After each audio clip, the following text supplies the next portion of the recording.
നമ്മുടെ പുതിയൊരു വീഡിയോയിലേക്ക് എല്ലാവർക്കും സ്വാഗതം. പെട്ടെന്നുണ്ടായ ഒരു തീരുമാനമാണ് ഇങ്ങനെ ഒരു യാത്ര പോകാമെന്നുള്ളത്. പിന്നെയാണ് ഞാൻ ശ്രദ്ധിച്ചത് എൻ്റെ തല നിറയെ ഓയിലി ആയിട്ടാണല്ലോ ഇരിക്കണേന്നുള്ളത്. എനിക്കാണെങ്കിൽ ഇങ്ങനെ ഒട്ടിയിരിക്കുന്നത് തീരെ ഇഷ്ടമല്ല. കുറച്ചെങ്കിലും ഇങ്ങനെ പറന്ന് നിൽക്കണം കേട്ടോ.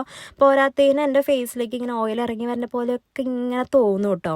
അപ്പം നമ്മൾ യാത്ര പോകുന്നത് വേറെ എങ്ങോട്ടല്ല, നമ്മുടെ എടപ്പള്ളി പള്ളിയിലേക്കാണ്. അവിടെ നേർച്ചയുണ്ട് കേട്ടോ.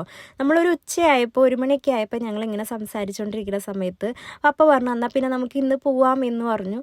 അപ്പോൾ ഒരു 2:30 ആയപ്പോഴത്തേക്കും നമ്മൾ ഓൾ സെറ്റായിട്ട് ഇറങ്ങുകയാണ് കേട്ടോ. അങ്ങനെ പിള്ളേർക്കുള്ള ഫുഡൊക്കെ എടുത്തു. ഓൾറെഡി ലഞ്ച് കഴിച്ചിട്ടാണ് നമ്മൾ ഇറങ്ങുന്നത്. എന്നാലും അവർക്ക് ദോശ ഇങ്ങനെ പീസ് ആക്കിയിട്ടൊരു പാത്രത്തിലൊക്കെ എടുത്തിട്ടുണ്ടായിരുന്നു. പിന്നെ ഇപ്പം മാങ്ങയുടെ സീസൺ ആണല്ലോ, അങ്ങനെ നല്ല കുറേ പഴുത്ത മാങ്ങ തറവാട്ടിൽ നിന്ന് കൊണ്ടുവന്നിട്ടുണ്ടായിരുന്നു. അതും പീസ് ആക്കിയിട്ട് ഒരു പാത്രത്തിലെടുത്തു. എന്തായാലും വണ്ടിയിലാണല്ലോ പോണത്, കുറച്ച് സാധനങ്ങൾ അങ്ങ് കയറ്റി വെച്ച് കഴിഞ്ഞാൽ എപ്പോഴെങ്കിലും പിള്ളേർക്ക് വിശക്കാണെന്നുണ്ടെങ്കിൽ കൊടുക്കാമല്ലോ എന്ന് വിചാരിച്ച് അങ്ങനെ വണ്ടിയിൽ കയറാൻ വേണ്ടിയിട്ടാണെന്നുണ്ടെങ്കിൽ എനിക്ക് ഡ്രൈവർ സീറ്റിൻ്റെ തൊട്ട് ബാക്കിലിരിക്കണം.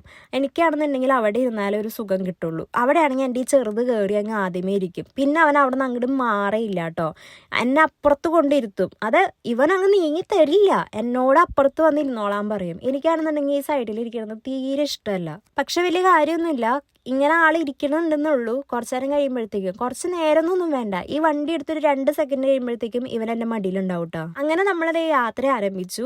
നമ്മളാണെന്നുണ്ടെങ്കിൽ അമ്മാമ്മേനെയും കൂട്ടിയിട്ടാണ് കേട്ടോ പോകുന്നത്. എൻ്റെ പപ്പയുടെ അമ്മയും കൂടി ഉണ്ട് കേട്ടോ. പെട്ടെന്നുണ്ടായ തീരുമാനം ആയതുകൊണ്ട് തന്നെ അമ്മാമ്മേനോട് ഞങ്ങൾ പറഞ്ഞു, അമ്മാമ്മേ ഞങ്ങൾ വരുന്നുണ്ട്, റെഡിയായി നിന്നോ എന്ന് പറഞ്ഞു. അങ്ങനെ നമ്മളിത് അമ്മാമ്മേനെയും കയറ്റിയിട്ടുണ്ട് കേട്ടോ. അങ്ങനെ നമ്മൾ യാത്ര ആരംഭിച്ചു. നല്ലൊരു ക്ലൈമറ്റ് ആയിരുന്നു കേട്ടോ. കാര്യം ഞങ്ങൾ ഒരു ഉച്ചയ്ക്ക് 2:30 ആയപ്പോഴാണ് ഇറങ്ങിയെന്നുണ്ടെങ്കിലും വലിയ വെയിലൊന്നും ഉണ്ടായിരുന്നില്ല. നല്ലൊരു അന്തരീക്ഷമായിരുന്നു ഈ മഴക്കോളം ഉള്ളതുകൊണ്ട് തന്നെ. അങ്ങനെ നമ്മളുടെ യാത്രയിൽ നമ്മൾ കൂടുതലും ചർച്ചാ വിഷയമാക്കിയത് നമ്മുടെ ഇപ്പോഴത്തെ CMൻ്റെ പാർട്ടി മെമ്പേഴ്സ്, മന്ത്രിമാർ, അതിനെ പറ്റിയിട്ടൊക്കെയാണ് നമ്മൾ ചർച്ചിച്ചിട്ടുണ്ടായിരുന്നത്. കാരണം വേറൊന്നുമല്ല, ഞങ്ങളൊരു കോൺഗ്രസ് കുടുംബം ആയതുകൊണ്ട് ഞങ്ങൾക്ക് ഇതൊരു വലിയൊരു കാര്യം തന്നെയായിരുന്നു. അപ്പോൾ പപ്പയാണെങ്കിലും അമ്മാമ്മയാണെന്നുണ്ടെങ്കിലും ഇതിനെ പറ്റിയിട്ട് ആധികാരികമായിട്ട് ഇങ്ങനെ സംസാരിച്ചുകൊണ്ടിരിക്കുകയായിരുന്നു കേട്ടോ. എൻ്റെ അപ്പാപ്പൻ ഒരു കോൺഗ്രസ് പ്രവർത്തകനായിരുന്നു. ഞാൻ ഭയങ്കര പ്രൗഡാണ് വർഗീസ് പള്ളിപ്പാട്ടിൻ്റെ പേരക്കുട്ടിയാണ് എന്ന് പറയുന്നതിൽ. കാരണം പുറത്ത് ആരെങ്കിലും, ഞങ്ങളുടെ ഇവിടെയൊക്കെ ആരെങ്കിലും ആരാണ് എന്ന് ചോദിക്കുമ്പോൾ സണ്ണി പള്ളിപ്പാട്ടിൻ്റെ മോളാണ്. സണ്ണി പള്ളിപ്പാട്ട് എന്ന് പറയുമ്പോൾ വർഗീസ് പള്ളിപ്പാട്ടിൻ്റെ മൂത്ത മോനല്ലേ എന്നുള്ള ആ ഒരു ക്വസ്റ്റ്യൻ വരുമ്പോൾ എനിക്ക് ഭയങ്കര പ്രൗഡാണ് കേട്ടോ. അങ്ങനെ നമ്മുടെ യാത്രയിൽ ഒരു മസ്റ്റ് ആയിട്ടുള്ള ഒരു ഐറ്റം എന്ന് പറഞ്ഞു കഴിഞ്ഞാൽ ചായയാണ് കേട്ടോ. അതും നമ്മളുടെ ഫേവറേറ്റ് സ്പോട്ടിൽ നിന്ന് ചായ കുടിക്കുക എന്ന് പറഞ്ഞു കഴിഞ്ഞാൽ അത് വേറൊരു വൈബ് തന്നെയാണല്ലോ. നിങ്ങൾക്കും ഉണ്ടാവുമല്ലോ ഇതേപോലെ എന്തെങ്കിലുമൊക്കെ ഫേവറേറ്റ് സ്പോട്ട്, പ്രത്യേകിച്ച് ചായ കുടിക്കാൻ വേണ്ടി. ചിലരൊക്കെ ചായ കുടിക്കാൻ വേണ്ടി മാത്രം മൂന്നാറിലേക്ക് പോകും കേട്ടോ. അങ്ങനെയുള്ളവരും ഉണ്ട്. അതൊക്കെ ഓരോരുത്തരുടെയും വൈബാണ് കേട്ടോ. ഞങ്ങൾ ചായയും പഴംപൊരിയാണ് കഴിച്ചിട്ടുണ്ടായിരുന്നത്. പപ്പയാണെങ്കിൽ ബ്രെഡ് ടോസ്റ്റ് ആണ് കേട്ടോ കഴിച്ചിട്ടുണ്ടായിരുന്നത്. ഈ ബ്രെഡ് ടോസ്റ്റ് ഡോണിന് കൊടുക്കണത് പപ്പ എങ്ങനെയാണെന്ന് ഞാൻ പറഞ്ഞുതരാം കേട്ടോ. അത് ഓൾറെഡി മൈദയിൽ മുക്കിയിട്ടാണല്ലോ വരുന്നത്. പപ്പ ആ പുറത്തെ മൈദയൊക്കെ കളഞ്ഞിട്ട് ഉള്ളിലുള്ള ബ്രെഡ് ഉണ്ടല്ലോ അത് മാത്രം കൊടുക്കുള്ളൂ കേട്ടോ. പപ്പ അങ്ങനെയാണ്, പിള്ളേർക്ക് മൈദ എന്ന് പറഞ്ഞൊരു സാധനം കൊടുക്കാൻ സമ്മതിക്കില്ല. എങ്ങാനും ഞാൻ ഈ പൊറോട്ട വേണം, അല്ലെങ്കിൽ ഈ പിള്ളേർക്ക് സ്വീറ്റ് പൊറോട്ട ഒക്കെ ഭയങ്കര ഇഷ്ടമാണ്, അതൊക്കെ വേണമെന്ന് പറയുമ്പോൾ പപ്പ പറയും മൈദയാണ് മക്കളെ, പിള്ളേർക്ക് കൊടുക്കണ്ട എന്നൊക്കെ പറയും. അതൊരു കണക്കിന് നല്ലതാണ് കേട്ടോ, മൈദയൊക്കെ ഒഴിവാക്കുന്നത് നല്ലതാണ്, പ്രത്യേകിച്ച് പിള്ളേർക്ക്. എന്നാലും വല്ലപ്പോഴും കിട്ടിയാൽ കൊടുക്കും, അത്ര തന്നെ കേട്ടോ. പക്ഷെ സ്ഥിരം ഒന്നും കൊടുക്കാറൊന്നുമില്ല. അങ്ങനെ നമ്മളിതേ എടപ്പള്ളി പള്ളിയിൽ എത്തിയിട്ടോ. പിള്ളേർ 2 പേരും നല്ല ഉറക്കമായിരുന്നു. ആ ചായയുടെയൊക്കെ കഴിഞ്ഞപ്പോഴത്തേക്കും പിള്ളേർ വീണ്ടും കിടന്നുറങ്ങി. അങ്ങനെ പള്ളിയിൽ എത്തിയപ്പോഴാണ് കേട്ടോ എണീറ്റിട്ടുണ്ടായിരുന്നത്. അപ്പോൾ പെരുന്നാൾ കഴിഞ്ഞ് 8-ാം മടവും കഴിഞ്ഞ് 16-ാം മടം വരുന്ന സമയത്താണ് ഞങ്ങൾ പോയിട്ടുണ്ടായിരുന്നത്. അതുകൊണ്ട് തന്നെ നല്ല തിരക്കുണ്ടായിരുന്നു. നല്ല തിരക്കെന്ന് പറയാൻ പറ്റില്ല, പക്ഷെ പാർക്കിങ്ങും ഫുള്ളായിരുന്നു കേട്ടോ. പിന്നെ നമ്മൾ നേർച്ചയായിട്ട് അവിടെ കോഴീനെ സമർപ്പിക്കാൻ വേണ്ടിയിട്ട് കോഴീനെ കൊണ്ടുവന്നിട്ടുണ്ടായിരുന്നു കേട്ടോ. അപ്പോൾ അത് അവിടെ നിന്ന് തന്നെ അഴിക്കണ്ടെന്ന് പറഞ്ഞ് എങ്ങാനും പറന്നു പോയാലോ എന്ന് വിചാരിച്ചിട്ട്. അപ്പോൾ നമ്മളിതേ അവിടെയാണെങ്കിൽ ഫുള്ള് പെട്ടിക്കടയാണ് കേട്ടോ. പെട്ടിക്കടയുടെ ഒക്കെ ഇടയ്ക്കൂടെയാണ് നമ്മൾ കോഴീനെ സമർപ്പിക്കാൻ വേണ്ടി പോയത്. അവിടെ ഒരു കോഴിക്കൂടൊക്കെ ഉണ്ട് കേട്ടോ. അവിടെ കുറേ കോഴികളുണ്ട്. പലരും നേർച്ചയായിട്ട് അവിടെ ഇങ്ങനെ കോഴീനെ കൊണ്ടുവന്നിടും കേട്ടോ. എൻ്റെ ഓർമ്മ വെച്ച കാലം മുതലേ ഞാനിങ്ങനെ കാണുന്നതാണ് കോഴീനെ ഇവിടെ നേർച്ചയായിട്ട് സമർപ്പിക്കുന്നതും. ഞങ്ങൾ സമർപ്പിക്കാറൊക്കെ ഉണ്ട് കേട്ടോ. ഏതമോനും ഡോണുനും ഇത് ഫസ്റ്റ് എക്സ്പീരിയൻസ് ആണ്. അതുകൊണ്ട് തന്നെ ഏതമോൻ ചോദിക്കുകയാണ് ഇത് എന്തിനാ ഇവിടെ കൊണ്ടിടുന്നത്, കോഴി പാവല്ലേ എന്നൊക്കെ പറയാൻ കേട്ടോ. അപ്പോൾ പപ്പ പറഞ്ഞു കൊടുത്തു കോഴിയുടെ അവിടെ ഫ്രണ്ട്സൊക്കെ ഉണ്ട്, കോഴി ഫ്രണ്ട്സിൻ്റെ കൂടെ നിൽക്കാൻ വേണ്ടിയിട്ടാണ് നമ്മളിവിടെ കൊണ്ട് ആക്കിയേക്കുന്നതെന്നൊക്കെ പറഞ്ഞിട്ട് കൊച്ചിന് പറഞ്ഞു കൊടുത്തു. പിന്നെ നേർച്ചയാണ് അതിങ്ങനെ ഇന്നതിന് വേണ്ടി അങ്ങനെ എങ്ങനെയാണെന്നൊക്കെ പറഞ്ഞു കൊടുത്താൽ മനസ്സിലാവണ പ്രായമല്ലല്ലോ പിള്ളേർക്ക്. അതുകൊണ്ട് തന്നെ നമ്മളത് അവർക്ക് ഫണ്ണി ആയിട്ട് അല്ലെങ്കിൽ അവർക്ക് ഓക്കെ ആവാൻ വേണ്ടിയിട്ട് നമ്മളങ്ങനെ പറഞ്ഞു കൊടുത്തു കേട്ടോ. പണ്ടുണ്ടല്ലോ ഞാൻ സ്കൂളിലൊക്കെ പഠിക്കുന്ന സമയത്ത് ഞങ്ങളിങ്ങനെ കോഴീനെ നേർച്ചയായിട്ട് സമർപ്പിക്കാൻ വേണ്ടിയിട്ട് വീട്ടിൽ നിന്ന് കോഴീനെ കെട്ടി ബേസ് ബോളിൻ്റെ പെട്ടിയിലോ അല്ലെങ്കിൽ ഇതേപോലെ കവറിലൊക്കെ ആയിട്ട് കൊണ്ടുവരും കേട്ടോ. അന്ന് നമ്മൾ ബസ്സിലാണ് യാത്ര ചെയ്യുന്നത്. അങ്ങനെ പണ്ടൊരു ദിവസം നമ്മൾ ഈ എടപ്പള്ളി പള്ളിയിലേക്ക് കോഴീനെ സമർപ്പിക്കാൻ വേണ്ടി വന്നു കഴിഞ്ഞപ്പോൾ കറക്റ്റ് ആ നടു റോഡിൻ്റെ അവിടെ എത്തിക്കഴിഞ്ഞപ്പോഴത്തേക്കും കോഴി അങ്ങ് പറന്നങ്ങ് പോയിട്ടോ. പിന്നെ അവിടെ അങ്ങനെ ആളങ്ങനെ നിന്നു. ഭാഗ്യത്തിനെങ്ങും പോയില്ല. ഭാഗ്യത്തിന് ആ നടു റോട്ടിലിങ്ങനെ നിന്നിട്ട് പപ്പ പിന്നെ ഓടിപ്പോയി പിടിച്ച് നേർച്ചയായിട്ട് അവിടെ കൊണ്ടിടായിരുന്നു കേട്ടോ ചെയ്തിട്ടുണ്ടായിരുന്നത്. അതൊക്കെ ഇപ്പം നമ്മൾ ഈ യാത്രയിൽ ഇങ്ങനെ സംസാരിച്ച് കഴിഞ്ഞപ്പോഴാണ് എനിക്ക് ഈ ഓർമ്മ വന്നത് കേട്ടോ. അപ്പം ഞാൻ പറഞ്ഞില്ലേ അവിടെ മൊത്തം പെട്ടിക്കടക്കാരായിരുന്നു. ഈ പെട്ടിക്കടക്കാരുടെ ഉള്ളിൽ കൂടെയാണ് നമ്മൾ കോഴിനെ സമർപ്പിക്കാൻ വേണ്ടി പോയത്. പക്ഷേ എൻ്റെ ഏതമ്മൂനും ഡോണും ഭയങ്കര ഞങ്ങൾക്ക് തന്നെ ഭയങ്കര അതിശയമായി പോട്ടെ. കാര്യം അവർ അവിടെ വെച്ചിട്ടാണെന്നുണ്ടെങ്കിൽ എവിടെയെങ്കിലുമൊക്കെ പോകുമ്പോൾ ടോയ്സ് വേണമെന്നൊക്കെ പറഞ്ഞ് ബഹളമൊക്കെ വെക്കും. പക്ഷെ ഇവിടെ ഇത്രയും കണ്ടമാനം ടോയ്സിൻ്റെ ഇടയിൽ കൂടെ പോയിട്ടൊന്നും ഒരു സാധനം വേണമെന്ന് പോലും പറഞ്ഞില്ല കേട്ടോ. അങ്ങനെ കോഴിനൊക്കെ സമർപ്പിച്ച് കഴിഞ്ഞതിന് ശേഷം ഞങ്ങളിത് അച്ഛൻ്റെ അടുത്ത് വന്ന് ബ്ലെസ്സിങ്സ് ഒക്കെ വാങ്ങി.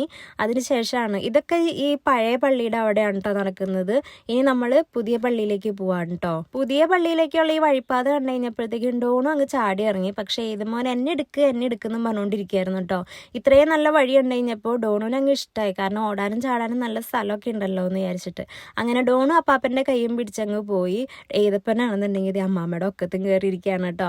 അങ്ങനെ പിന്നെ അവിടെ സ്റ്റെപ്പൊക്കെ കണ്ടു കഴിഞ്ഞപ്പോൾ അമ്മാമ്മയും 2 മക്കളും കൂടി ഇതേ ഇങ്ങനെ അങ്ങോട്ടും ഇങ്ങോട്ടും ഓടി നടക്കുന്നുണ്ടായിരുന്നു കേട്ടോ. പിന്നെ നമ്മൾ പള്ളിക്കകത്ത് കയറി കേട്ടോ. താഴെ കാർ പാർക്കിങ്ങും ഫുള്ളാണ് എന്നുണ്ടെങ്കിലും പള്ളിക്കകത്ത് ആൾക്കാരൊന്നുമില്ല. പക്ഷെ പഴയ പള്ളിയിൽ അത്യാവശ്യം നല്ല ആളുകളുണ്ട് കേട്ടോ. ഈ പള്ളിയിൽ അധികം ആളുകളൊന്നും ഉണ്ടായിരുന്നില്ല. പിന്നെ പള്ളിക്കകത്ത് കയറി കഴിഞ്ഞപ്പോൾ എനിക്ക് ഒന്നാമത് ഭയങ്കര ഇഷ്ടമാണ് ഇങ്ങനെ ഇത്രയും നല്ല രസത്തിൽ ഇങ്ങനെ ആൾക്കാരൊക്കെ ഉള്ളത്. എനിക്ക് ഏറ്റവും എൻ്റെ ഫേവറേറ്റ് ആയിട്ടുള്ളതെന്ന് പറഞ്ഞു കഴിഞ്ഞാൽ എൻ്റെ ഇടവകപ്പള്ളിയാണ്. എൻ്റെ ഇടവകപ്പള്ളിയിൽ എത്ര നേരം വേണേലും ഇങ്ങനെ ഇരിക്കാനൊക്കെ എനിക്ക് ഭയങ്കര ഇഷ്ടമാണ് കേട്ടോ. ചില ആൾക്കാരെ കാണുമ്പോൾ നമുക്ക് അവിടെ അങ്ങനെ ഇരുന്ന് പോകും, നമ്മൾ പ്രാർത്ഥിച്ച് ഇരുന്ന് പോകും, അങ്ങനെയാണല്ലോ. പിന്നെ ഇവിടെ എന്ന് പറഞ്ഞു കഴിഞ്ഞാൽ നമുക്ക് ഇങ്ങനെ ഓടി നടന്നൊന്നും വീഡിയോ എടുക്കാൻ പാടില്ല. അതെനിക്കറിയാൻ പാടില്ലായിരുന്നു കേട്ടോ. സത്യം പറഞ്ഞു കഴിഞ്ഞാൽ ഞാനിങ്ങനെ ഈ വാളിലത്തെ ആ ഒരു രൂപങ്ങളൊക്കെ ഉണ്ടല്ലോ അതൊക്കെ എനിക്ക് ഭയങ്കര ഇഷ്ടമായി. അപ്പോൾ ഞാനിങ്ങനെ വീഡിയോ എടുക്കണമായിരുന്നു. അതേപോലെ തന്നെ വേറെയും കുറേ പേരൊക്കെ എടുക്കുന്നുണ്ടായിരുന്നു കേട്ടോ. അപ്പോൾ അവിടെ ഒരു ചേച്ചി വന്നിട്ട് പറഞ്ഞു ഇങ്ങനെ വീഡിയോ എടുക്കരുത്, എവിടെയെങ്കിലും ഇരുന്നിട്ടേ വീഡിയോ എടുക്കാവുള്ളൂ എന്ന് പറഞ്ഞു. പിന്നെ ഞങ്ങൾ ഇരുന്നിട്ട് വീഡിയോ എടുക്കുമ്പോൾ ഇതൊന്നും മര്യാദയ്ക്ക് കിട്ടില്ല. അപ്പോൾ പിന്നെ ഞാൻ അധികം എടുക്കാനൊന്നും നിന്നില്ല. ഞങ്ങൾ പ്രാർത്ഥിച്ചിട്ട് ഇറങ്ങിയിട്ടോ. അങ്ങനെ പ്രാർത്ഥിച്ച് ഇറങ്ങി കഴിഞ്ഞിട്ട് പിന്നെ അവിടെ വലിയൊരു സ്ലോപ്പ് ഉണ്ടായിരുന്നേ. ആ സ്ലോപ്പിൽ കൂടെ ഡോണും ഏതപ്പനും ഒറ്റ ഓട്ടമാണ് കേട്ടോ. ഡോണ് നല്ലോണം ഇങ്ങോട്ട് ചീളിപ്പാഞ്ഞു വന്നു. ഏതപ്പൻ അവിടെ എത്തിക്കഴിഞ്ഞപ്പോൾ ഒന്ന് സ്റ്റോപ്പ് ഇട്ടിട്ടുണ്ടായിരുന്നു. എന്നിട്ടാണ് അവൻ അപ്പാപ്പൻ്റെ അടുത്തേക്ക് ഓടിയത് കേട്ടോ. പിന്നെ ഞങ്ങൾ അതിൻ്റെ പള്ളിക്ക് മുമ്പിൽ നിന്നിട്ട് ഫോട്ടോസൊക്കെ എടുത്തു, വീഡിയോസൊക്കെ എടുത്തു. പള്ളിക്കകത്താണല്ലോ നമുക്ക് ഓടി നടന്ന് വീഡിയോ ഒന്നും എടുക്കാൻ പാടില്ലാത്തത്. പുറത്ത് നമുക്ക് എവിടെ വേണമെങ്കിലും ഓടി നടന്ന് വീഡിയോ എടുക്കാമല്ലോ. അങ്ങനെ പള്ളി പുറമായാലും അകമായാലും കാണാൻ നല്ല രസമാണ് കേട്ടോ. എടപ്പള്ളി പള്ളിയിൽ വരാത്തവരായിട്ട് ആരും ഉണ്ടാവില്ലെന്നാണ് എനിക്ക് തോന്നുന്നത്. ചിലവരുണ്ടല്ലോ എടപ്പള്ളി പള്ളിയിൽ കോഴീനെയും കൊണ്ടുവന്നിട്ട് അവിടെ വെച്ച് തന്നെ കറിയൊക്കെ വെച്ച് കഴിക്കാറുണ്ട് കേട്ടോ. ഞങ്ങൾ അങ്ങനെ ഇതുവരെ ചെയ്തിട്ടില്ല. പണ്ടെന്തോ പപ്പയും കൂട്ടുകാരൊക്കെ വരുമ്പോൾ പണ്ട് കേട്ടോ. അതുകൊണ്ട് ഞാൻ ഓർമ്മ വെച്ച കാലം മുതൽ ഈ കോഴീനെ സമർപ്പിക്കുക എന്നല്ലാണ്ട് അവിടെ വെച്ച് കറിയൊന്നും വെച്ച് കഴിക്കാറില്ല കേട്ടോ. അങ്ങനെ നമ്മൾ ഇറങ്ങിക്കഴിഞ്ഞപ്പോൾ അവിടെ ചട്ടി വെക്കുന്നത് കണ്ടായിരുന്നേ. എൻ്റെ അമ്മയ്ക്കും അമ്മാമ്മയ്ക്കാണെന്നുണ്ടെങ്കിൽ ഈ മൺചട്ടി ഭയങ്കര ഇഷ്ടമാണ് കേട്ടോ. പക്ഷെ അമ്മാമ്മ ഉദ്ദേശിച്ചത് അവിടെ ഉണ്ടായിരുന്നില്ല. അപ്പോൾ പിന്നെ ഞങ്ങൾ വാങ്ങിയില്ല, നമ്മൾ നേരെ തിരിച്ചു കേട്ടോ. അങ്ങനെ പോരുന്ന വഴിക്ക് ഫുഡ് കഴിക്കാൻ വേണ്ടിയിട്ട് കയറി. നമ്മൾ ബിരിയാണിയാണ് ഉദ്ദേശിച്ചിട്ടുണ്ടായിരുന്നത്. പക്ഷെ നമ്മൾ ചെന്നപ്പോഴത്തേക്കും ബിരിയാണി കഴിഞ്ഞു പോയി. അപ്പോൾ നമ്മൾ എന്ത് ചെയ്യുന്നു വെച്ചിട്ടുണ്ടെങ്കിൽ ഗീ റൈസും അതേപോലെ ഞാൻ ബട്ടർ നാനും പിന്നെ നാടൻ കോഴിക്കറിയൊക്കെയാണ് ഓർഡർ ചെയ്തിട്ടുണ്ടായിരുന്നത്. നല്ല ഫുഡ് തന്നെയായിരുന്നു കേട്ടോ. പിള്ളേർക്കാണെങ്കിലും ഈ ഗീ റൈസ് ആയാലും ബിരിയാണി റൈസ് ആയാലും ഇഷ്ടമാണ്, അവർ കഴിച്ചോളും. അതുകൊണ്ട് തന്നെ നമ്മൾ എവിടെ പോയി കഴിഞ്ഞാലും ഈ റൈസ് എന്തായാലും പറയും കേട്ടോ. അപ്പോൾ നമ്മൾ ഫുഡ് കഴിച്ചതിന് ശേഷം നമ്മൾ നേരെ വീട്ടിലേക്ക് പോവാണ്. നല്ലൊരു യാത്ര തന്നെയായിരുന്നു, നല്ല ബ്ലെസ്ഡ് ആയിട്ടുള്ളൊരു ഡേ തന്നെയായിരുന്നു. അപ്പോൾ ഇത്രയൊക്കെ ഉള്ളൂ. നമുക്കിടെ അടുത്ത വിശേഷം നമുക്കിനി അടുത്ത വീഡിയോ കാണാം. Thanks for watching. ബൈ.